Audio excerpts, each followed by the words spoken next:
Hi అందరికీ నమస్కారం.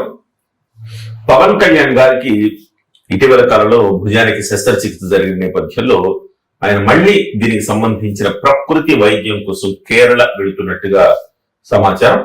దీని మీద మనం మాట్లాడదాం. మనతో పాటు ప్రముఖ రాజకీయ సినీ సామాజిక విశ్లేషకులు చందు శ్రీనివాస్ గారు. సార్ నమస్కారం. నమస్కారం అండి. చందు గారు, అంటే ఆయన మళ్ళీ కేరళ వైద్యం నిమిత్తం కేరళ వెళుతున్నారంటే అదేమన్నా మళ్ళీ తిరగబెట్టిందా ఏంటి అన్న ఆందోళన జనాల్లో నెలకొంది. ఏంటంటారు, ఎందుకు ఆయన కేరళ వరకు వెళ్తున్నారు? సో ఫిజియోథెరపీ అంటే ఎక్కడెక్కడైనా చేసుకోవచ్చు, కానీ కేరళ వెళ్తున్నారంటే ఖచ్చితంగా మళ్ళీ అదేమన్నా తిరగబెట్టిందన్న ఆందోళన ముఖ్యంగా అభిమానుల కార్యకర్తల్లో ఉంది. డెఫినెట్ గా దీర్ఘకాలికమైన ఇది కోసం, చికిత్సల కోసం కేరళ అనేది ఒక బ్రాండ్. కేరళ డెస్టినేషన్ అంటే అక్షరాస్యతలో దేశంలో ఎట్లయితే ప్రథమ స్థానంలో ఉన్నదో మరి ప్రకృతి వైద్యానికి కేరళ మారిపోయారు. అటువంటి తరతరాల నుంచి ఆ జనరేషన్స్ కంటిన్యూ అవుతా ఉన్నాయి.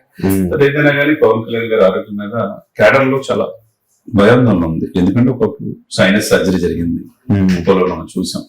ఆ తర్వాత వెళ్ళి నొప్పుతో కేబినెట్ మీటింగ్కి వెళ్ళాం.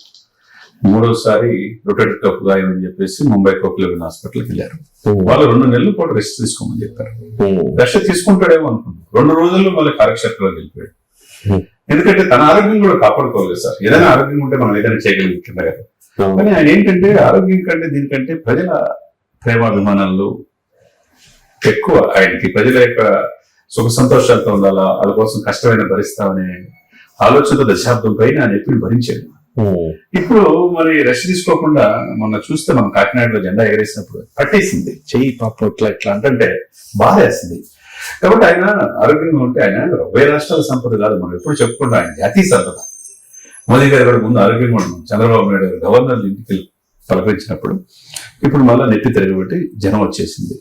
జనం వచ్చిన తర్వాత ఇప్పుడు ఏంటి పరిస్థితి? నెక్స్ట్ అదే జనంతో మళ్ళా రెస్ట్ తీసుకుని నిన్న మళ్ళీ శాసనసభ సమావేశాలు, జనసేన ఎమ్మెల్యేలు ఎమ్మెల్సీలతో మీటింగ్ ఏర్పాటు చేయడం. ఎందుకంటే రేపు అక్టోబర్లో స్థానిక సంస్థల ఎన్నికలు రాబోతున్నాయి. అందులో పంచాయతీరాజ్ గ్రామాల్లో చాలా కీలకమైన ఇది.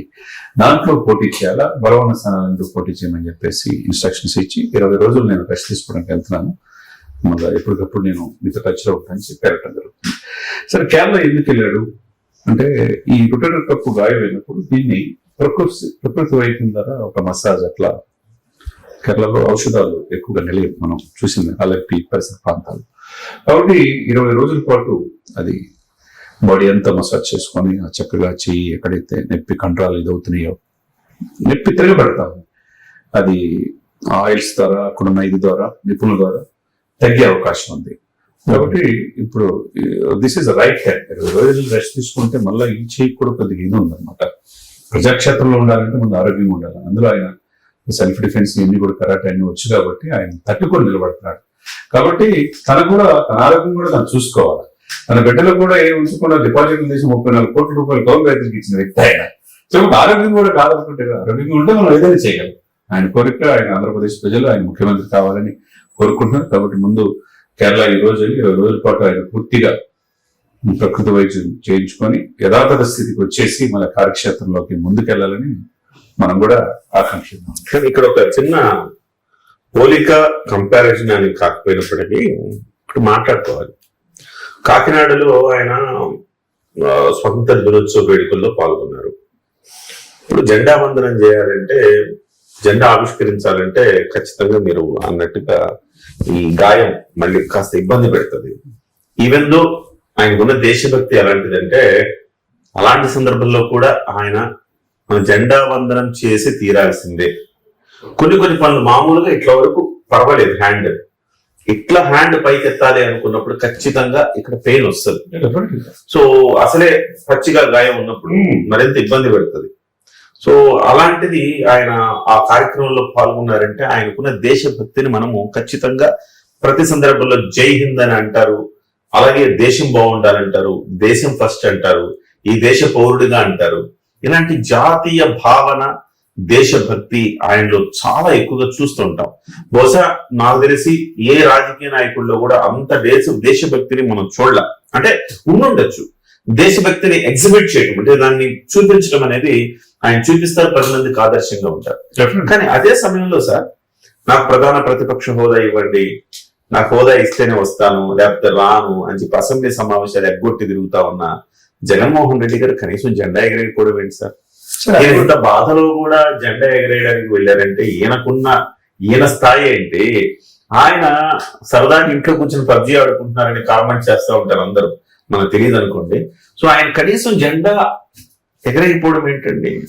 డెఫినెట్ మీరు చెప్పిన పాయింట్ లో ఫస్ట్ పాయింట్ వస్తే పవన్ కళ్యాణ్ గారు పార్టీ పెట్టినప్పుడు కూడా 7 సిద్ధాంతాల్లో ఇది ప్రాంతీయ పార్టీ కావచ్చు, కానీ జాతీయ భావజాలంతో ఉన్న పార్టీ ఇది జనసేన.